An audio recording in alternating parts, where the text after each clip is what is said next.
Greetings viewers, welcome back to the channel. In today's video we're going to talk a little bit about winterization and issues that come up with the seasonal change in our Subaru vehicles. I've done videos in the past on some of these issues that occur when the weather starts getting cold. I've also done videos in the past on getting your Subaru ready for winter. We're going to refresh those videos and add a little bit to them. I know my winterization is a little bit different than some of you viewers that are further up north than I am, but going to try to detail as much of it as possible in the coming videos. On today's video, we're specifically talking about the power steering system. Starting to get colder. First thing in the morning when you start your Subaru, you may have noticed that you have a whining sound, primarily coming from the power steering system.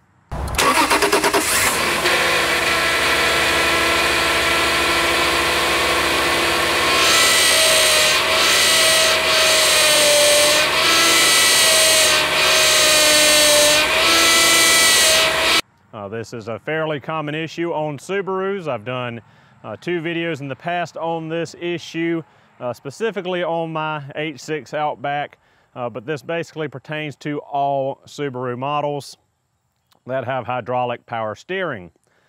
So what the main issue here is the suction side of the power steering system. That's the hose and fitting between the power steering pump and the power steering fluid reservoir. We're going to get down in the engine bay on this 6-cylinder as well as a 2.5 in a little bit later on in the video and show you what I'm exactly talking about, but right now we're just going over an overview. But what happens is specifically on the H6, there is a nipple on top of the power steering pump that the suction hose hooks to.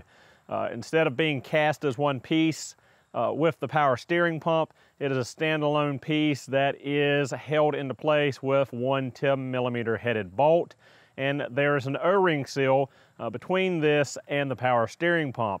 What happens with age and heat cycles of the engine and just time in general, this O-ring starts to shrink, it starts to get brittle, it starts to get hard, they can crack and break down. When that O-ring no longer seals, it starts to suck air into the power steering system.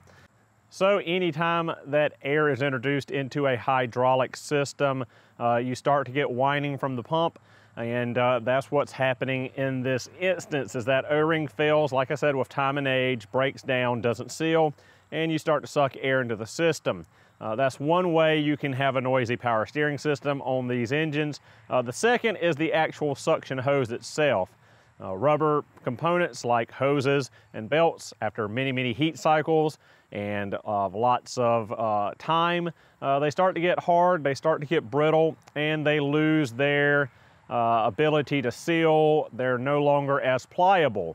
So another issue that happens is the suction hose itself starts to get hard and brittle, and it no longer seals well to the reservoir, nor does it seal well to the power steering pump, and then can start to suck air into the system, causing this whining sound as well.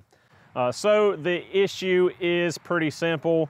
Failing O-ring, which is only $1 or $2, and failing suction hose, which I'll have to put the price in the bottom of the video, but I don't think they're more than $15, somewhere in that range. And it's a very simple procedure to replace them.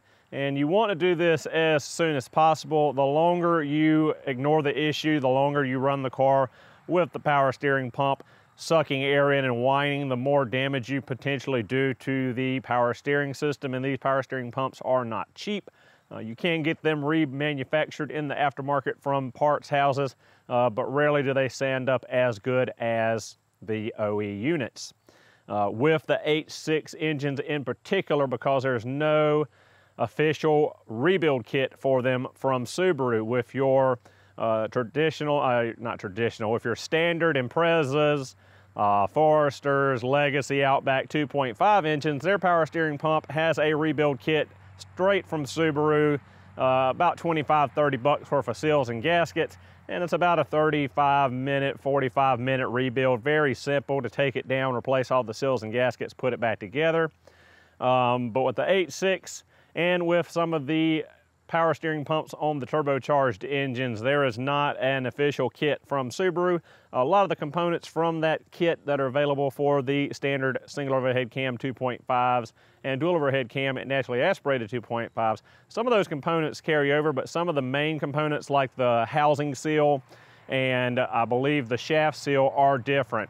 I've not yet tried to find them elsewhere, nor have I tried to price them through Subaru, but every time I've tried to get a kit for them, Subaru said there's nothing there. We only sell the power steering pump. And as I said, those pumps are not cheap. They're in the $300 to $400 realm of price. So again, you want to get on this as soon as possible and make sure you don't damage the pump or any other components of the power steering system. So really quickly, here is the power steering pump located under the engine cover behind the air intake snorkel on this 3-liter Outback. This is the suction hose. It runs from the reservoir into the top of the power steering pump. Let me go and remove this engine cover really quickly to show you a little bit better view of the pump itself. All right, so here's where the two issues arise. Right here where the suction hose comes into the fitting. You have a 10mm headed bolt here that secures this fitting on top of the power steering pump. This is where your O-ring seal is. To replace it, it's very simple. Remove the bolt, wiggle the fitting back and forth, pull the O-ring off, put the new O-ring on, put a little bit of power steering fluid, which in this case is Dexron transmission fluid, on the ring to lubricate it, and slowly wiggle it back in till seated and tighten the 10mm bolt up. Then the other is a spring clamp here and at the reservoir to remove the suction hose. To check your suction hose, it's fairly simple. This hose was replaced 2 years ago, so it is still fairly new, as well as the O-ring, I believe, was replaced 3 years ago. So as you can see, I can squeeze this hose fairly easily. It does have a little bit of rigidity in it compared to when I put it on, which it was very squishy and supple. But due to 3 years worth of heat cycles, it's already starting to harden up a little bit, which is something to, expect. When we compare that to the return hose back here, it's hard as a rock. I can't squeeze that down at all. It's like pushing down on a metallic hose or rock, it's solid. But it's got squish up here on the newer hose. And that's what you want. If your hose is completely rock hard like that return hose is back there, it's a good indication that it's time to change it. If you don't know the date of the O-ring, like I said, I believe it's less than $2. You can just put a generic O-ring in there as long as it fits, that's cents on the dollar in a generic sense compared to buying the actual Subaru part number O-ring. But fairly simple to replace and fairly cheap parts. If I can remember in editing, I will put the part number up for the O-ring and this suction hose on this particular model, as well on the 2.5-liter power steering setup that we're going to go look at now.